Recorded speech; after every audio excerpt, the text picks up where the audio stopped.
Bulls fans, welcome back. A nice rested break, but a happy new year to all of the Bulls fans and the listeners of the Around the Horns podcast, the official podcast of the Pueblo Bulls Hockey Club. 2021 starting strong. Mario, my friend, happy new year to you. Welcome into another great show. Thanks, Trysten. Happy new year to you as well. And in the new year, I'm very excited because we've got hockey back here in Pueblo. We do have hockey back here in Pueblo, and the man to talk about hockey in Pueblo, the head coach, the man leading the charge, Chris Wilhite, joining us on the podcast today. Chris, happy new year to you and welcome in. Yeah, thank you guys. Happy to be here, and happy new year to you both. So first, I've got to start. We're looking forward to the future, excited about the weekend of hockey coming up in Pueblo, but let's take just a little bit of time to reflect on what took place in 2020. A lot of Bulls hockey was being played, which for a lot of junior teams cannot be said. You guys had a pretty packed first half of the season. You guys got to end it on a high note as well. Talk about that showcase series and how that kind of wrapped up the first half of the season for you guys. Yeah, 2020 was pretty wild for us. We did a lot of traveling. It included going to Utah a few times just to practice even. We weren't allowed to practice in Colorado. We had to get out of state and find our ways to do it. But luckily and thankfully, our guys did everything they had to do to keep safe, to kind of stay in their little bubble. And we did what we needed to do. In the first half, I believe we are the most played games in all of junior hockey in North America. That's pretty good. That's in the year that we just had, to be able to say that's pretty wild. And I got to give it to these guys, got to give it to our sponsors who, the Billets, everybody who was involved, they helped our team out in getting us to where we've been. Yeah. These guys have done everything, like I said, to keep safe. We went on an 11-day road trip and then came back for a few days and then went back on another 6 right to the same spot. So it's been pretty crazy, but these guys have done everything they needed to do to get themselves in the first place in their R division. Heading into the showcase, we were feeling pretty good. It was kind of crazy for us. We actually didn't have a full team practice for probably 2 to 3 weeks. Heading into the showcase, we had to do groups. We had to go outdoors for a little bit, and we couldn't even go fully for that. So it's just kind of been a little wild. But heading into the showcase, being on the road, getting on a flight, after trying to keep ourselves in a bubble, we did everything we can in the airports, the flights, the hotels, travel, all of it. Our guys did what they needed to do. We came out of the showcase 3-1. We took care of the first place team at the time, I believe the Metro Jets. It was 3-0 against them, and our guys did what they needed to do. They stuck to their structure. They stuck to their mindset. They understood that, yes, it was a grind, but after this, they got 2 weeks, and they understood that. So they left everything on the table, and they gave it all they had. So tell us, Coach, being that you guys were on the road so much, not being able to be in your normal kind of rhythm, what kind of things did the players and you as the coaching staff do to kind of make sure everyone was in that right headspace? Yeah, we got a little creative. One of the first, I think it was after the first series against Provo, or that on that 11-day road trip, Wyatt Andrus, he came up to me and goes, Coach, is it all right if we play this little game outside? We won't be near anybody. We'll kind of keep to ourselves. We'll keep quiet, but it's just kind of getting out of our hotel room. And for how much we wanted to keep these guys in a bubble, be safe, stay with ourselves, you can't keep them locked up, right? They got to find some way to breathe, be human, to be active, to be right. 18 to 20-year-old humans, you know what I mean? So they played this game outside where they got to run around in a parking lot. It was some sort of tag game, but to look out the window and see these guys running around, it was pretty cool to see these guys kind of just forgetting about hockey on an 11-day road trip when it was all about hockey, to kind of get away for that for a little bit. Well, that was going to be the topic of my next question. How can you forget about hockey? You guys are stuck on the road, stuck in hotels, doing an entirely different road trip than many of these guys have ever seen or could have expected. And you guys as coaches having to do something that you had not ever seen. Past all of it, you were able to remain focused and take it to some of the top teams in the nation. Just talk about that for a minute. How the circumstances lend itself to you guys looking so good as you did on the road. Yeah, right when these guys got here, we got them to understand it's not going to be a normal year. You're going to have to battle adversity every single day. Something new is going to come to us, whether we can't practice this day as a full team or we can't practice in this state at all. We got to go out of town. Fellas, pack your bags for 11 days. None of us have ever done it. Let's go. We just have to adapt, and these guys have understood. There is no complaining this year. There is no, well, come on. No, there is none of that. We just don't have room for that this year. They understand that they're going to have to do what they need to do if they want to play hockey this year. And they've done a good job. Like I said, they've played the most games in the country so far. They've put themselves in first place heading into the new year. The guys that we have returning, like you speak about, how do we keep their mind into it? They're hockey players, and they have a goal. Our motto is unfinished business, and they never forget that. Whether we're on the road, we have a weekend off, we have 2 weeks off. They never forget that. And when they come to the rink, when we go to a workout, when we go to a meeting, it's business, and these guys understand that. Well, now you talked about the team existing that knows how you guys want to proceed in the season, but you also have some new additions to the team. Yeah. How are those playing into, what are those challenges, introducing new players, chemistry, that sort of thing? How are you guys overcoming that as well? Yeah, like I said, every player that we get or newcomer, they're adapting as well. I mean, Felix Turcotte, for example, we got him, I believe, a little bit after Thanksgiving, and this week was his first full practice with us. I mean, that's just the way it's been. We've been in Utah. We've been having to do groups. So heading into the showcase, I believe he only practiced with our team one time in Utah, and that was for about 40 minutes before a game. So that was his adaptation to our team. I mean, talk about being on the fly. He was on the fly, got here on a plane. We tested him, make sure he was good, and he was ready to go. I mean, he came out from out east, and he adapted very well. I mean, with this being his first week, you just kind of now start to have those conversations with him, where he wants to be, his goals and all that. Yep. With it being hectic for the first, I'd say, month of him being here, is just kind of, all right, what's next? What's new? And, he even talked about it's been kind of crazy, but he's glad that he actually has a home here and he feels comfortable. Well, I think it goes a long way to show just how great the culture of this team is, to be able to let newcomers come in, kind of blossom with all the adversities going on. So congratulations to you. Yeah, thank you. Coaching staff. Thank you. I appreciate that. And one more. I mean, we just got a new player, Tanner Glasrin. He hasn't he hasn't skated since March of last year. So on Monday was his first real practice. I mean, first time skating. He's been working out, doing all these things. He signed another league this year. That league has yet to play. He decided, this is my last year. I want to play some hockey. Where am I going to do it? He found Pueblo. I got to say, he's 6'7", 215, and we're pretty excited. So little guy. Very small. Yeah, square up this weekend. Very small. So talking about this weekend now, I've got to dive into what most Bulls fans listening to the show this week are most excited about, and it's that hockey is being played right here in Pueblo again. Unfortunately, not a lot of ability to have fans in the stadium, but things like the Around the Horns podcast, things like Hockey TV, going to give them a chance to get the first-hand look at the Bulls. You guys get to play on your home ice for the first time in what seems like a century. Wow. Does it feel like a monkey off the back for you? Yeah, I mean, just stepping on the ice after a big break, getting these guys back on the ice. I mean, the first day they came in, hey, coach, can we get on 30 minutes early? And it's just, they were hungry. They're ready to be back in our building, back in their locker room, back in their stall. We are very excited to be home. Yes, we won't have fans. That is unfortunate, very unfortunate, but it's a step in the right direction. We're back in the state. We are allowed games.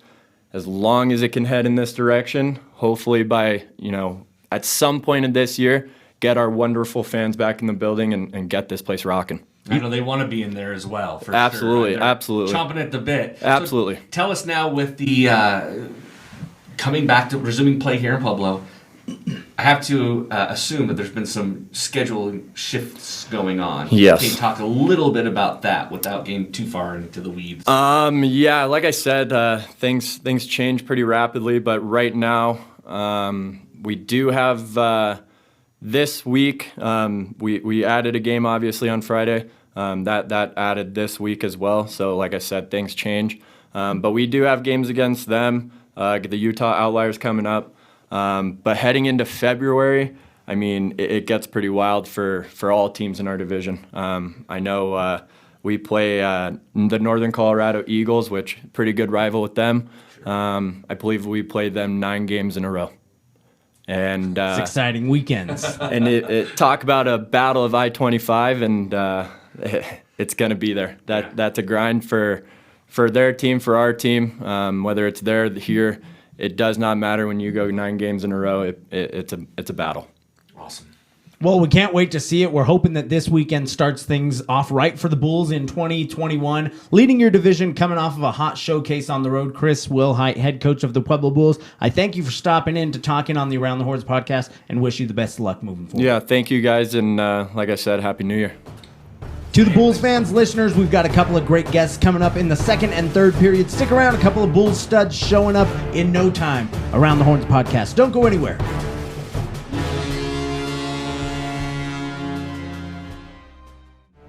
Bulls fans, welcome back. Second period on the Around the Horns podcast, the official podcast of the Pueblo Bulls. We had a great first period talking with Bulls head coach Chris Wilhite, and I promised you a couple of studs. First one coming up, joining us in the second period, Brock McQuiston. Brock, welcome in. Thanks for taking some time to chat on the pod this week. Thank you for having me.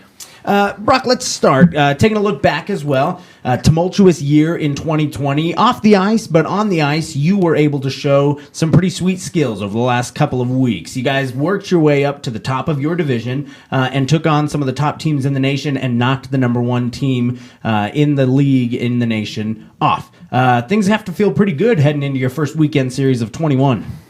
You know, it was pretty cool to beat the first team or the number 1 team in the league because I think it sent a message to the league for sure, so they know. I mean, Bulls are coming, but I don't know. It's just like off the ice, the boys, we're all staying safe, wearing our masks and that stuff, and keeping safe so we can keep playing. And obviously, we did that the right thing because we're playing at home now. So. And what is that like for you guys? You've been extended out on the road for a very long time. Coach Wilhite just talked about, hey, listen, we've never done this as players. When I was a player, never done it as a coach, and obviously you guys haven't done this before. Mm-hmm. What's that been like? How are you guys feeling about coming home, being on your home ice, and you know, sleeping in your own bed's got to be nice too, right? You know, it was definitely a grind being gone for a week and being gone for our 11-day road trip, and it wears down on you. But I know a lot of the guys are excited to be back home, even though we can't have fans, but we're still back in our home ice and take home advantage, I guess. And things had to have felt good as well to put up the numbers you did in the showcase right before the kind of holiday break, before you got a couple of weeks off and got to go back home and visit. Knowing that now you've got the second half push and what you've done up to this point in the season, how do you feel individually as a player, knowing that you're playing on one of the top teams in the nation right now, but personally it's got to feel good?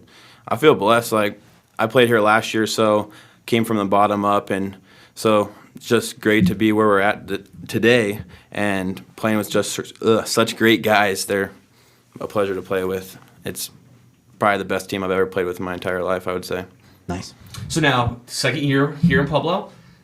Tell us a little bit, what are your feelings about Pueblo? How do you like being part of this community and representing this town?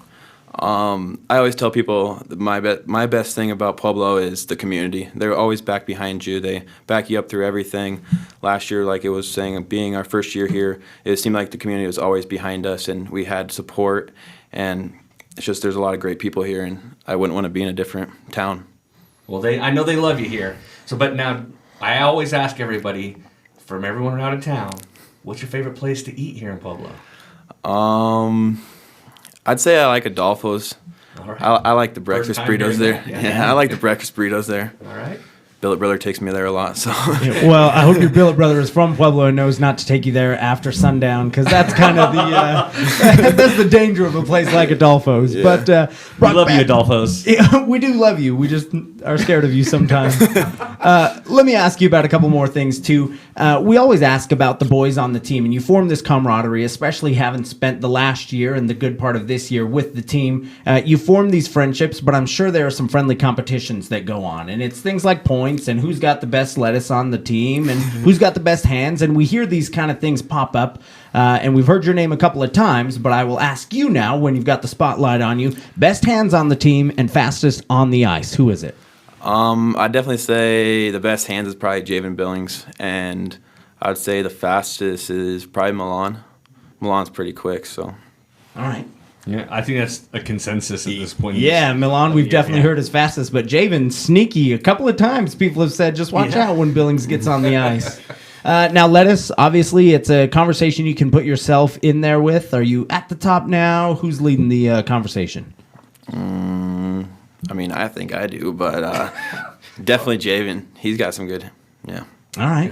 It's pretty nice. He's got his own fan club. Yeah, Brock McQuiston, number one Javen Billings fan We club. sit 2 stalls away from each other, so we got to give each other some crap sometimes. Yeah, I get you. Now let me ask you on a personal level as well. Being that you're going to age out this season, be your last season with the Bulls, obviously the team has done a great job of getting guys where they want to be in, whether that's college hockey or playing at the next level, signing on with the team. You've got a couple more weeks or a couple months because you're going to be making a deep playoff run to really prove what you provide at the next level. What do you, as Brock McQuiston, provide to a team that may be looking for your skill set? Speed, always working hard, 100% always. And great hair. I mean, you just said it, man. You got to lay all the assets out there. This is a resume. So what's next for you? What's the plan after this season? Go play college hockey somewhere. I know one of my good friends is the coach back home, so he wants me to go play for Midland University back at home with Andre Blaha, but it's iffy on that. But just depends on what other offers I get. Okay. Well, we wish you the best of luck. Congratulations on everything to this point, sitting atop the league and getting to play in front of some Bull fans. You have any message for them before they tune in for 3 awesome games this weekend? Go Bulls. Go Bulls. You heard it here on the official podcast of the Pueblo Bulls, the Around the Horns podcast. Brock McQuiston wrapping up the second period. Don't go anywhere. We got another stud coming up in period 3. Don't miss it.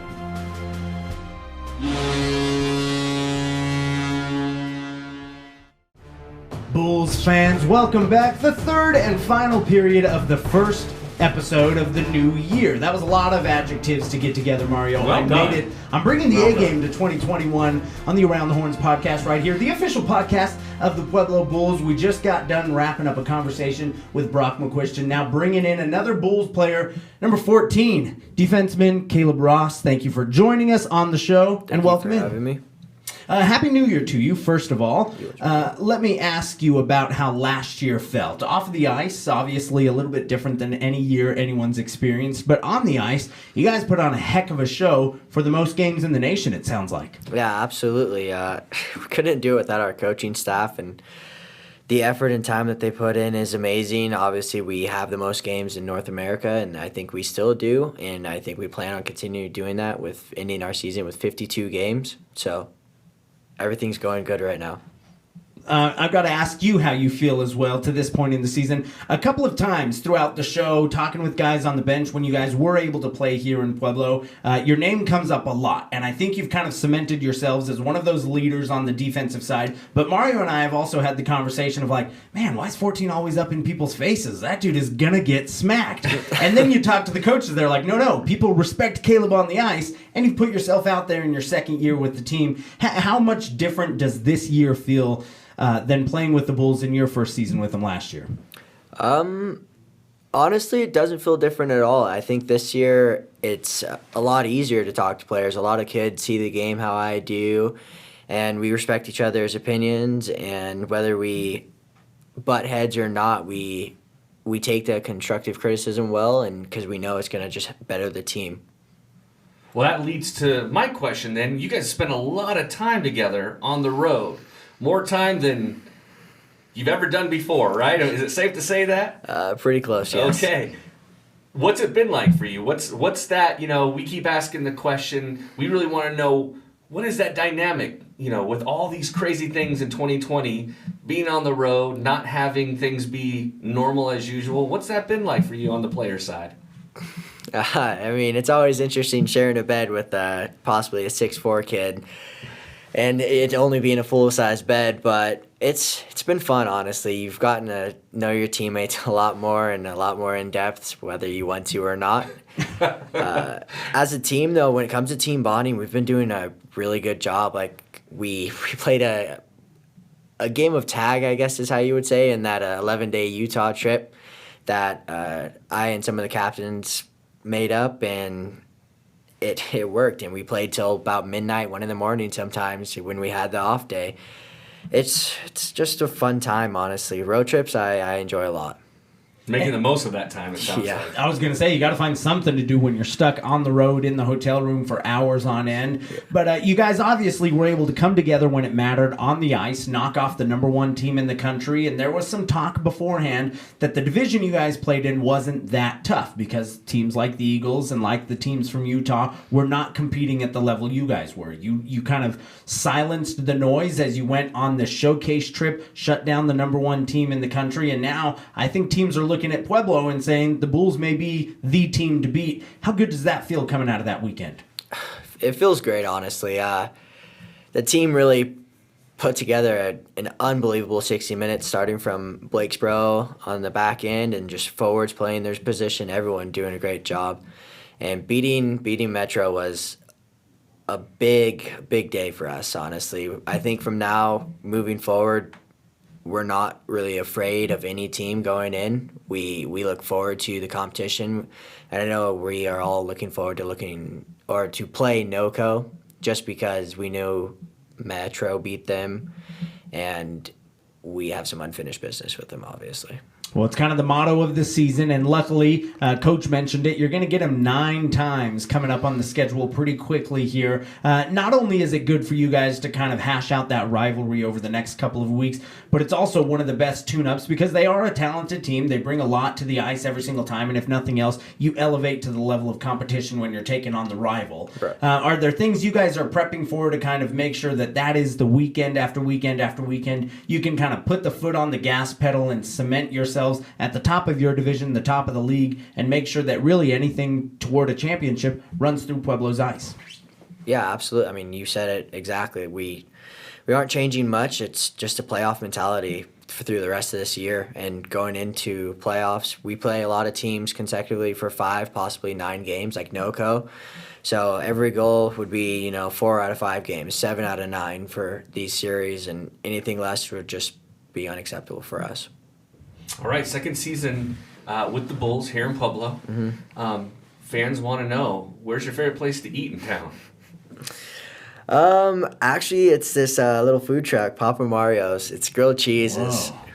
The Harley, honestly, is stuck in my head for a very long time, and I've been asking billet moms and whatnot if that food truck will be coming around again, and hopefully it will be. All right, good choice. I don't know if the camera has added the brown or if that was brought in on the nose, Caleb, but good selection. I will say Papa Mario's does have some solid grilled cheese options. There's a lot to do, though, in Pueblo as well, and sticking around for your second year, you've got one more season of junior hockey, and whether or not that's played with the Bulls is yet to be determined. Mm-hmm. I'm sure a lot of fans are hoping it, and there's a good culture here, but in the 2 years you've spent in Pueblo as well, what are some of the things you've learned? I mean, Brock mentioned loving the community, the fans coming out to support him. What is it that sticks with you? The fans, absolutely. Honestly, the one thing that I think will always be close to my heart and a memory I'll keep is the last game we played NoCo. That just the OT winner in that sellout game, hearing the fans and everything, I can hear it right now, honestly. It was the best moment. I think from a fan perspective last year as well, being in the stadium for the couple of games leading up to it, knowing what was on the line in that last game, probably rings true for me as a sports fan. One of the best moments ever, not just Bulls-wise, but sports in general. Great end to that season, and hopefully it doesn't come down to anything like that this year. I'll get you out of here on a question about the future for you as well. You've done a lot to impress the teams, scouts that you've played in front of, coaches and such, but there's another couple of months for Kaleb Ross to cement himself as a guy that comes back and is a captain in his final year of junior hockey and really boasts your resume heading into some of the scouting that you'll be doing. What do you want to accomplish over the next couple of months to make sure 2021 was the best season you've played? On a personal note, I mean, just keep talking with schools and opening up my range of options, but really and truly it comes down to putting a ring on my finger and winning a national championship for Pueblo and our boys. Lofty goals. I think unfinished business is going to be hopefully finished and hopefully on Pueblo ice. Kaleb, I appreciate you stopping by. Congrats on everything this season so far, and Thank you. best of luck in the upcoming series this weekend. Thank you for having me, guys. Thank you. Bulls fans, thanks for sticking around with us the entire season and for your first podcast of 2021, Mario. Feels good to be back and talk some Bulls hockey, right? I am so happy. I cannot wait till this weekend. If you're not watching on Hockey TV, get your subscription. Show these guys some love. Show these guys some support, even at a distance. They need it. You heard it here all night, all season long. These guys love their fans. You guys make the difference. Make sure you keep supporting them. Thanks, guys. And if it's not watching on Hockey TV, at least consume the official podcast of the Pueblo Bulls hockey team. The Around the Horns podcast, you can catch it on Facebook, on Podbean, and on YouTube. Don't go anywhere. We'll be back the rest of the season. Thanks, Bulls fans.